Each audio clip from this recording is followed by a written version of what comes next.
Hey guys, I'm Hannah from Spiritual Tarot, and I'm back again with another tarot video. Hi! The quest for good lighting, it really eludes me. I was trying to take the lampshade off, but it's not working, so you're all just gonna have to deal with what I got going on right now. Ooh, what was that? What was that voice that I just used? Okay, so I should be sleeping, but instead I have some wine, and I want to talk about tarot cards. I got my crystals. Look at that little guy. And this one, my blue apatite. So we're just gonna chat, and then maybe I'll go to sleep way past my bedtime. So today I wanted to do the intuitive tarot tag. I am so behind on all of these tags because I just, started on YouTube very recently. I'm very late to the party. So I just want to dive right into all of them and just post a million videos and have fun with it, even though it's late to do the videos and late in the night. See what I did there? Okay, so the first question, well, I have to go back and find it, don't I? That's ridiculous. Okay. In your opinion, what does it mean to read tarot intuitively? So I've been really interested watching people's responses to this tag because I feel like the range of answers is just like really broad, and everyone feels very strongly about their like particular view on the subject.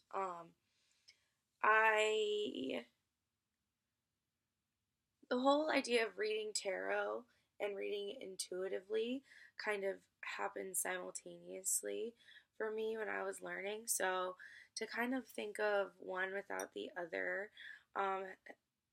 has never really been like even part of my mind. I feel like intuition, the word intuition, and the idea of reading intuitively is really just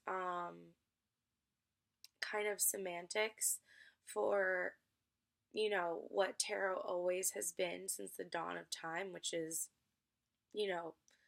tapping into your psychic abilities.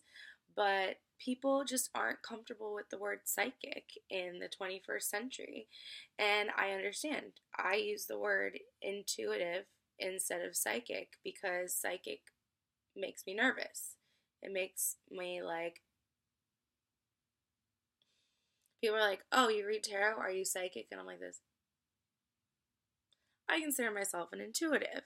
It just sounds, it's like way easier for people who don't understand tarot to digest. And it also alleviates a ton of the pressure of taking on the name psychic. Because when you tell someone you're a psychic, the first thing they say is, well, do you know what's going to happen to me, or what's the lottery number? And after a while, that gets really old. When you use the word intuitive, you can kind of have people understand that you're more of a higher spiritual persuasion and less about, I'm going to scam you for all your money. So it's kind of sad that the word psychic has such a negative connotation because some people really do embrace that, name and title, and it's aptly named for them because they are psychic. But it does come with a stigma. And intuition and an intuitive, there isn't really that much of a stigma attached to it because any person, even if they don't believe in God, even if they don't believe in being psychic, they will still acknowledge the fact that they have intuition, They will still acknowledge the fact that they will sometimes get a gut feeling about something. It's, once again, a lot easier for the mainstream to digest. And, I think that at the end of the day, you could really argue that it's just kind of become the new word for being psychic. So, which leads me to, I think that everyone who reads tarot to some degree reads it intuitively. Yes, some people may rely more on the, meanings that they have, kind of memorized. Um, but I think if you kind of think of the word intuitive as, analyzing and thinking and then connecting it to, patterns in your subconscious, whatever, um, you're doing it whether or not you acknowledge the fact that you're doing it. And then the people that tap into that skill and develop it and understand its power and consciously read intuitively, that's where, the money is. That is where can be, you're open to seeing other alternative meanings than what is written in a book about the card. And then eventually, if you are psychic, I'm going to use that word, or if you just have a very strong connection with your intuitive gifts, you don't even need the cards. Yes, I said that. You don't need the cards. You don't. And you may experience this, and it may scare you when you're shuffling and you ask a question and you see the card float in the front of your mind, or you kind of just get a feeling, I know swords are going to come up. I know it. Or you answer a question, or you ask a question, and you just kind of get this like feeling of dread. And then like the devil card comes up, or a card that you traditionally associate with that feeling comes up, and you're like, wow, that's so weird. Like, I just feel like I knew, but I couldn't have known, No, you did. Your intuition was talking to you. And in reality, if you did not have that deck there, you could have still given that reading because that shit was coming right to you. So I think that everyone to some degree can read tarot intuitively. I think some of it is a choice, and it is the adoption of a skill that takes practice and focus and, time to understand. And like I said, it's a skill like anything else. Everyone has it. Some people are born playing the piano like a genius when they're 5. Other people have to practice their whole lives, and they're still, good or great or okay. We all are born with different skills, and some people's skills are that they are intuitives, and other people have to work at it and will eventually be just as amazing. So I think when you, even just by opening your mind to the possibility that everyone has that potential, that is half the battle.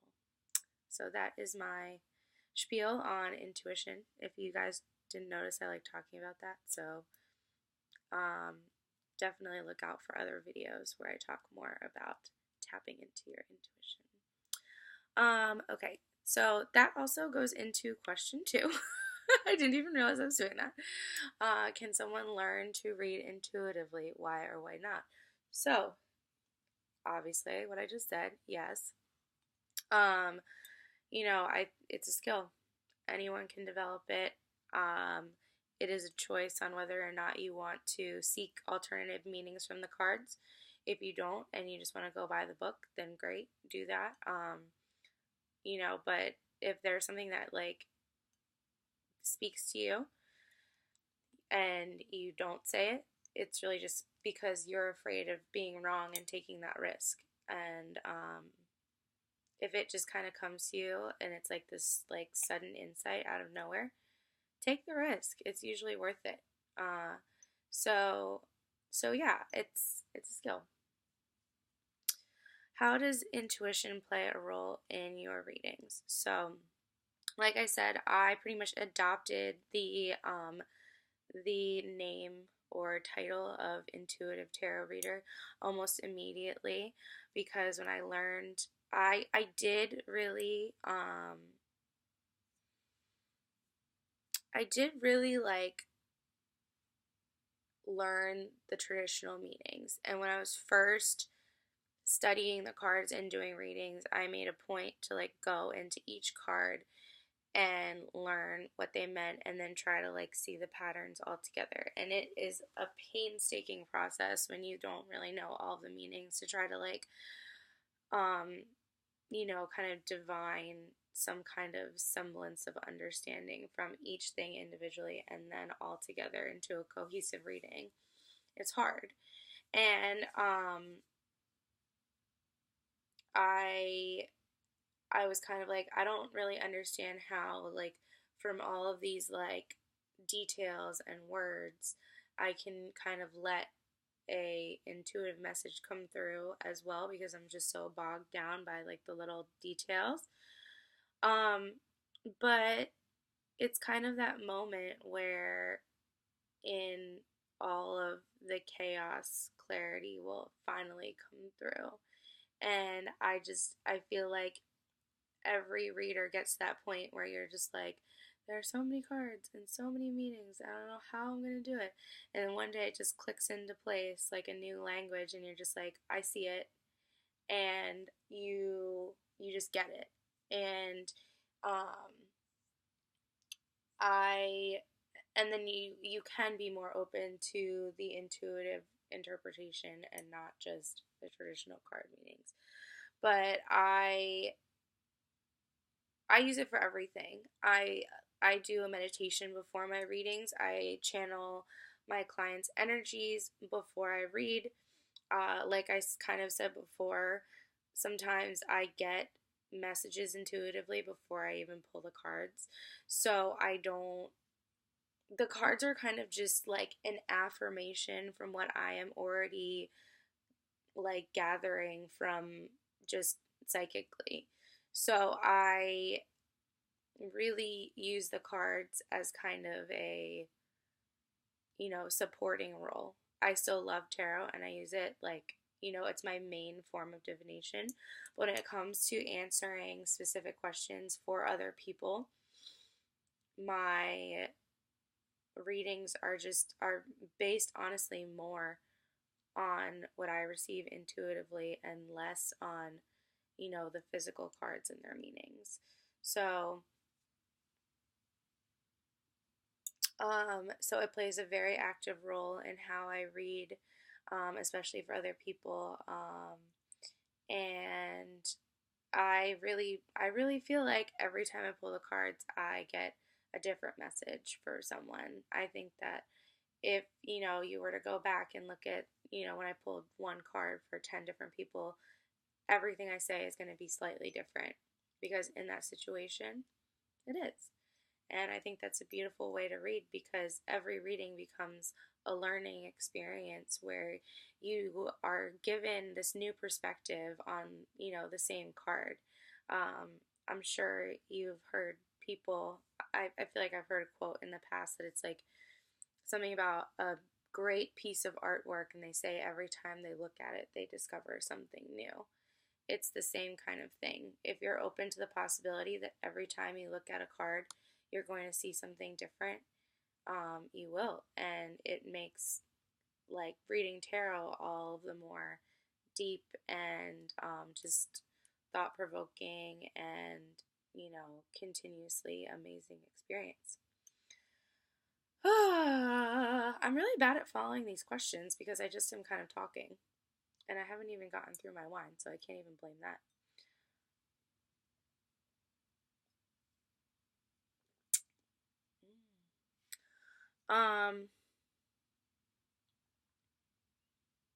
What is your position on reading intuitively? That sounds kind of similar to how does your intuition play a role in your readings? but I'm just gonna go with it. So, I mean, I'm kind of beating a dead horse here, but I feel like everyone should read intuitively, or everyone can. And, you know, I think that you totally should if that's something you want to do. Consciously choose a card that you attribute a unique personal meaning to. Share the meaning with us. Okay. That means I need my deck. Where is my deck?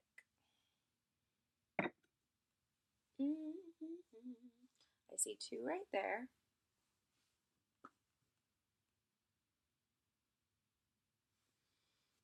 Oh, it's in my bag.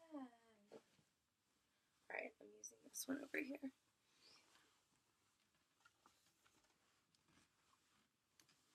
just like chilling in my bed. So casual. Okay. We have the Wild Unknown today. Gotta love this deck. Okay, consciously choose a card that you attribute a unique personal meaning to. Share the meaning with us. Okay, so that is so many. So this is hard because I feel like I don't normally read with this deck. I read mostly with the Golden Universal Tarot, which is the Rider-Waite.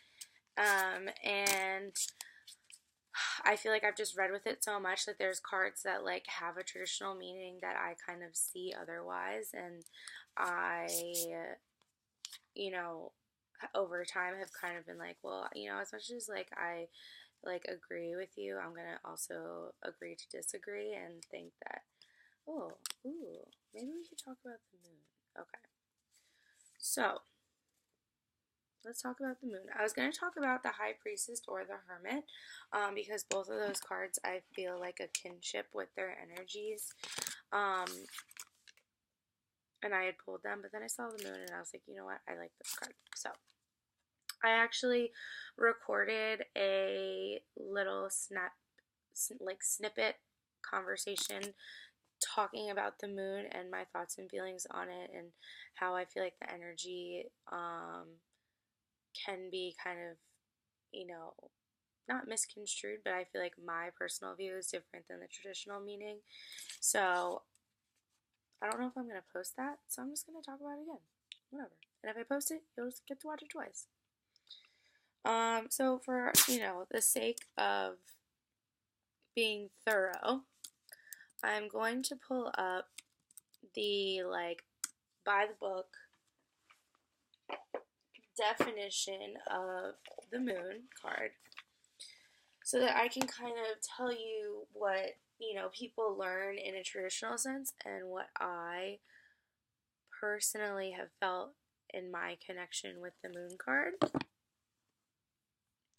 And what prompted this conversation initially, and what has prompted me thinking about it a lot, is I've like read some people's posts on Instagram about this card. I have watched some videos, and I feel like some people's understanding is just so different than when I have like intuitively like tapped into this card, or when I get this card, what I kind of get from it. And I find that really interesting, so I want to talk about it. So the moon on learntarot.com, which is what I used a lot as a beginning resource, it says fear, illusion, imagination, and bewilderment. Feeling fear, releasing inner demons, feeling a nameless apprehension, suffering from phobias, giving into the shadow self, lacking courage, being overcome by anxieties, deceiving yourself, you know, having unrealistic ideas, having vivid dreams or visions, blah, blah, blah, blah, blah. So, okay, so a lot of people, when they talk about the moon card, they talk about like the idea of like nightmares and fears and not being able to see things how they are and how they really are when you're in the daylight, and how like the moon kind of sheds light on things, but in like this kind of very twisted, distorted way that like you don't know what's real and what's not. And that's why there's this element of fears, and it's very nightmarish and all this stuff. And you can't really trust what you're seeing in the dark. And um so yeah, so I read these kind of like interpretations recently, and I was like, that is not how I've ever read the moon card. I have a deep connection with the moon. I love the moon, always have and always will. And I think that my love of the moon has kind of made me always associate love with this card. I I've had like kind of a fear of the dark since I was little. I mean, I think that's pretty normal. I have always seen the moon as like this little beacon of light and of hope and of, protectiveness in the scary darkness. I've always seen it as this just, calm, serene, protective being in the darkness. And whenever she is there, I am connected with her. And I've always been aware that, like, people are like, oh, crazy things happen in the full moon, and the idea of like lunacy, lunatic, and like, whatever. And even I feel like, the moon card traditionally has this, like, if you think about how werewolves fear the moon, and they don't like, they fear the full moon. That energy of like that fear and dread of seeing the moon, that is what is traditionally associated with the card. But I've never seen it that way. I see it as like a moment of clarity when you feel like you've been put in the dark, you feel like you've been lied to, or you feel like you don't understand what's going on or where you are in life, and you're running blindly through the woods, and all of a sudden, like, you can see, a light, and you understand, or you find this kind of like this knowing within yourself. That is what I've always associated the moon energy with. This, like, very divine feminine, high priestess esque energy that is calm and serene and is there to give you hope in the darkness. And I I know that's getting very close to the star energy, but you can't really have one without the other. You can't have a star without the moon. And I feel like the moon card is the energy right before the stars. Like, the stars is that, like, the star card is very like that hope and divine purpose, like some kind of like, you have that guidance and you have that faith. The moon is the energy or the feeling right before you get to the star. To me, it's like when you've lost all hope and then you somehow find it again. When you find that moment of clarity, or when you have had something in the back of your mind that's bothering you, and then you finally have that moment where you were proven right, or where you see something for as it really is, and you're like, I knew it. That's what I see the moon energy as. So that is and it's so funny because they say opposing cards. It's like star and the sun, and I've just never connected with the energy in that way, but that's just me. And I feel like intuitively I just connect with like moon energy so much that it's like hard for me to not associate that card with those feelings. The moon energy that the cards are talking about in the book, like a book, any book, I tend to associate those more with like the swords. So the Nine of Swords is really what I see the negative aspects of moon energy. So that is the way that I see the moon card. And I don't think that like there's ever going to be a right or wrong. I think that just the sheer amount of tarot decks out there prove that every single card can be interpreted 101 ways. And that's why they are beautiful. So I think that, no matter how you look at the cards and if you incorporate traditional meanings, there's always going to be room for, your own perspective. And that really is just reading intuitively. So I hope you enjoyed this video and you liked my perspective. Thank you so much for watching, and I will see you in my next video.